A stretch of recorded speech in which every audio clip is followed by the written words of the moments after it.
Hay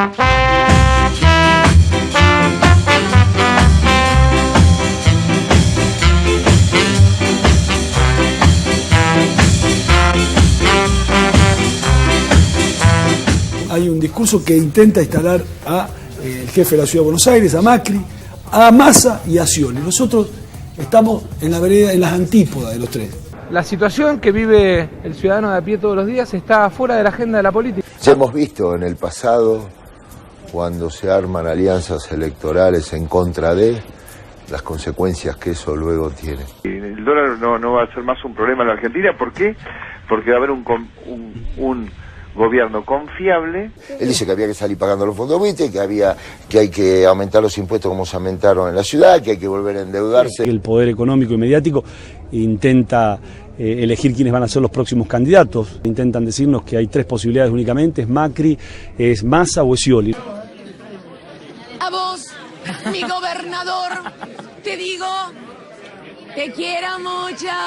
Estaría preocupado si fuera Daniel Scioli, que en la última elección, en la del 2013, hasta última hora estuvieron tratando de cerrar una lista con Massa. Hola, soy Sergio Massa y te quiero hablar a vos que estás ahí en Córdoba. Es un hombre para acompañar, no para conducir un proceso como esto.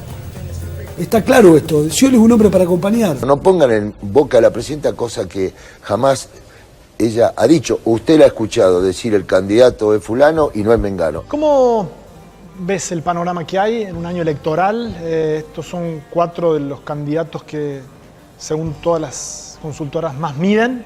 ¿Ves diferencia? Randazzo los acusa a los otros 3, incluido Scioli, de ser muy similares en sus proyectos, en sus paradigmas, su mirada ideológica. ¿Cómo lo ves? Sí, creo que Randazzo ahí acierta.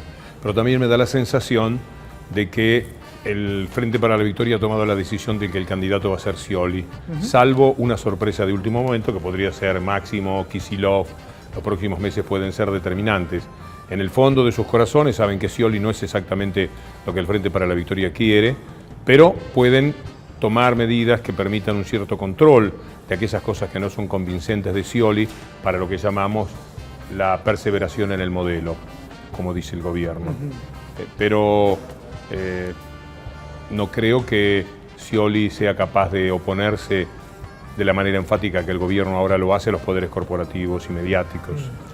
Scioli, por ejemplo, fue a visitar la inauguración de la sede de Clarín en Mar del Plata, por ejemplo, ¿no? Sí, no, las es actitudes... un gesto muy difícil de entender, puede hacerlo, digo, pero es un gesto muy difícil de entender en términos de cómo ha concebido hasta aquí la política del gobierno. Sí, eso más que una pregunta es un comentario y lo comparto.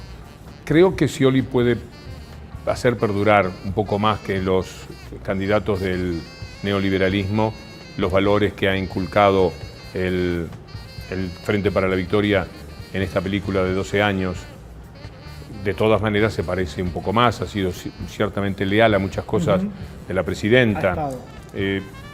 Así que hay que esperar. Yo, por cierto, no podría manifestarme sciolista, salvo que a los 3 o 4 meses de andar en el gobierno yo pudiese advertir que él es tan enfático como lo ha sido el gobierno hasta ahora de luchar contra las corporaciones y contra los medios de comunicación masiva, que son el verdadero cáncer moral que tiene la nación argentina. Soy pesimista justamente por esto. Sus actitudes son demostrativas de que él no tiene el talante, ni la presencia de ánimo, ni la calidad personal para confrontar. Pero también podría ser que me equivoque y que Scioli deja correr esa sensación para que el grupo Clarín concretamente no lo destruya, con La Nación y con todos los que siguen al grupo, llegar a las elecciones y una vez que sea presidente decir, bueno, ahora soy presidente. Y soy presidente. Y no me va a mandar nadie, no va a venir un nieto a decirme qué es lo que tengo que hacer. Y sorprenda al mundo. Si eso se produce, seré una persona que en muchos aspectos aplaude a Scioli. Si ocurre lo que yo pienso, de acuerdo a los antecedentes que hay, seré una persona muy crítica de Scioli, como lo he sido del kirchnerismo en los tiempos en los cuales tenía una buena relación con los grupos mediáticos dominantes. Víctor Hugo, ¿crees en la condición de gran lectora de Cristina? Absolutamente. De que si Cristina le toca el hombro a algún candidato... Ah, no. No.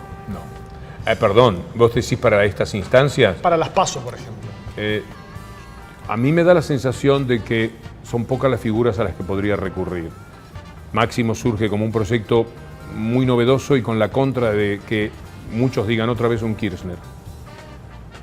Aunque muchos dirán por suerte un Kirchner. Pero para una discusión de ese tipo quizás todavía faltará un poco de tiempo. A mí me parece que Máximo, por lo que escucho, va a ser candidato a diputado en la provincia de Buenos Aires, un lugar donde su apellido y esta fenomenal aparición política que tuvo recientemente le den un resultado de atraer votos donde están haciendo muchísima falta. No me parece que sea intendente en sus pagos, porque ahí hay poco acarreo de votos. Si es candidato tendría que hacerlo en una provincia donde 1 millón de personas pueden volcarse para un lado o para otro en función del personaje que los está invitando a que lo voten. Pero para presidente no me da la sensación. Y a Kicillof creo que también le falta esa maduración, no de él. Yo creo perfectamente podría ser presidente. Mira, si puede ser presidente Macri o Massa, no hay ninguna motivación para pensar que no pudieran serlo quienes son muchísimo más capaces que las dos personas que he mencionado, como Kicillof y potencialmente Kirchner, Máximo, en la medida que ha mamado tanto a política en toda su vida y que ha estado en la construcción de poder cerca de su padre, como siempre se supo que había estado. Lo que ocurre con Máximo es que la construcción, la estigmatización de los medios de comunicación, los dominantes, los extraviados, que dibujan y perfilan como quieren a las personas, contrastan enormemente con lo que se descubrió o detectó en el discurso en Argentinos Juniors o en ese reportaje un poco en cadena del que me tocó participar. A Macri lo conociste mucho, bastante. Es el que más he conocido. Eso había leído, que fue con quien más te juntaste a comer y a charlar. ¿Qué pensás de él? Y Macri es una persona que yo, desde el punto de vista humano, podría conversar con él muchísimas veces. Se puede conversar diciendo las cosas que uno piensa. Yo valoro eso de Macri. Todas las veces que estuvimos juntos hemos charlado discutiendo. La última vez fue después de una conversación preliminar en un almuerzo ahí en Barracas, que me dice, bueno, Víctor Hugo, ¿qué pasa conmigo? ¿Por dónde? Y le digo, lo que pasa es Mañeto. Siempre con lo mismo. Y la conversación empezó a girar sobre este terreno. Pero con un ida y vuelta, él dando sus argumentos y yo no creyendo esos argumentos, y discutiendo un poco de la construcción del mundo que uno quiere, que es muy distinto el de Macri al que yo veo, por origen, por conformación, por ideología. Naturalmente Macri ve las cosas de una manera muy diferente. Políticamente me parece que es una construcción del neoliberalismo al que le da lo mismo cualquiera para presidente, le da lo mismo de la Rúa, Menem, cualquiera que esté dispuesto a gobernar como el establishment quiere. Es decir, los verdaderos dueños del país, los verdaderos dueños de los gobiernos son los Techín, los Mañeto, la UIA, la sociedad rural. Esos son los que conforman, a través del poder de los medios de comunicación, el tipo de sociedad que ellos quieren armar. Crean la cultura, como lo están haciendo nuevamente, pese a los increíbles fracasos de los años 90. Y el presidente, que dentro de esos parámetros está dispuesto a seguir sus indicaciones, no tiene mucho que hacer. Está hecho los edificios, las rutas, las calles, los semáforos. Lo único que tenés que hacer es avalar que el mundo es, como el neoliberalismo lo ha creado en América Latina en especial, injusto, desigual, para una élite.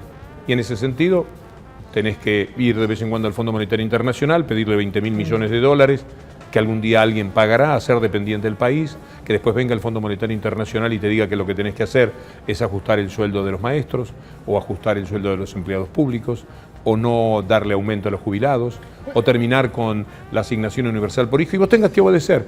Vas a ser un buen presidente, hasta que eso explota en las manos del propio sistema neoliberal, y otra vez tendrán que pasárselo a quienes piensan el mundo de otra manera, un poco más inclusiva, para que hagan el trabajo que se hizo ahora en América Latina, prácticamente en todos los países, que ellos, ya con las aguas tranquilas, con el mar sin arrugas, vengan nuevamente a hacer su vida de hombres de negocios, de élite, que por otra parte consideran que solo ellos están preparados para gobernar y para manejar el mundo. Tengo la impresión de que han conseguido instalar un poco eso que decías, la idea de una derecha moderna, un tanto disfrazada, correcta, pero que tiene un gran marketing que impide, por ejemplo, que sea masivo el hecho de que los asesores económicos sean Sturzenegger y Melconian, ¿no? Personas que están intrínsecamente vinculadas a eso que vos decís, el papel de Melconian, por ejemplo, pegadito a Cavallo, firmando. Te marca eso el papel de los medios, devastador, porque no tienen manera de sostenerse, personas que han cometido infinitamente menos errores y mucho menos graves en su discurso, porque los errores de ellos han sido una manera de opinar que nunca se correspondió con los hechos y con los sucesos, puedan seguir siendo los que van a detentar el poder si gana la derecha, porque ellos van a ser los que determinen, en la medida en que además encuentren negocios para hacer de quienes ellos representan. Durante algunos años eso va a funcionar de esa manera. ¿Qué problema hay? Si vos salís, tomás el país, haces algunos ajustes, la asignación universal por hijo la vas dejando que se licúe porque no la vas a poder aumentar, los aumentos para los jubilados no los vas a poder dar, achicarás el Estado nuevamente y al achicar el Estado vas a dar de baja a muchísimos empleados, eso va a determinar que haya una masa de trabajo desesperada por tenerlo, con lo cual el trabajo privado va a valer muchísimo menos porque va a haber una oferta de trabajo típica, jugada, lógica del capitalismo, que en su desesperación por trabajar hace que el trabajo valga menos y vale menos la dignidad de los que están trabajando porque están mucho más sometidos a la presión de perder ese trabajo. Es una historia repetida, pero que se presenta como lo nuevo, ¿no? No, no es lo nuevo. Esos consiguen. Ni siquiera lo pueden presentar porque no lo dicen. No dicen que van a hacer esto porque no lo pueden decir. Lo que dicen es que quienes practican estas políticas son corruptos y trabajan con esos caballitos de batalla permanentemente. Porque ellos no pueden comparar mundos soñados, no se puede comparar el mundo en el que vos decís no podemos dejar que un solo viejo no tenga algo a fin de mes.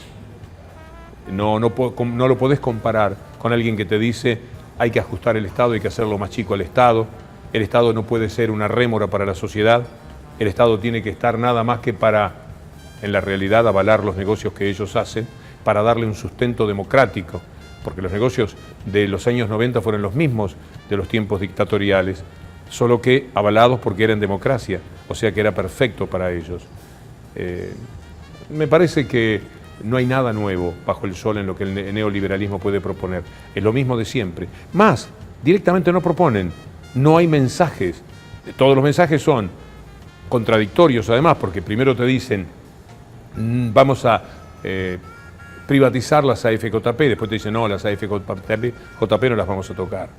Vamos a privatizar Aerolínea, después te dicen no, Aerolínea la vamos a dejar como está, porque se dan cuenta que el discurso real, lo que verdaderamente quieren hacer, no podría ofrecerles posibilidades en los electores que lo detectarían. Entonces caminan por el lado de las controversias, caballito de batalla es la inseguridad, caballito de batalla es la impunidad, que solamente es la de ellos, la de quienes desde los medios de comunicación o desde la justicia pueden ser impunes, porque los gobiernos no son impunes, ni siquiera el de Macri es impune, porque está expuesto a que pierda en la Ciudad de Buenos Aires algún día, no ahora, pero puede perder dentro de 6 o 7 años, dejará de ser impune.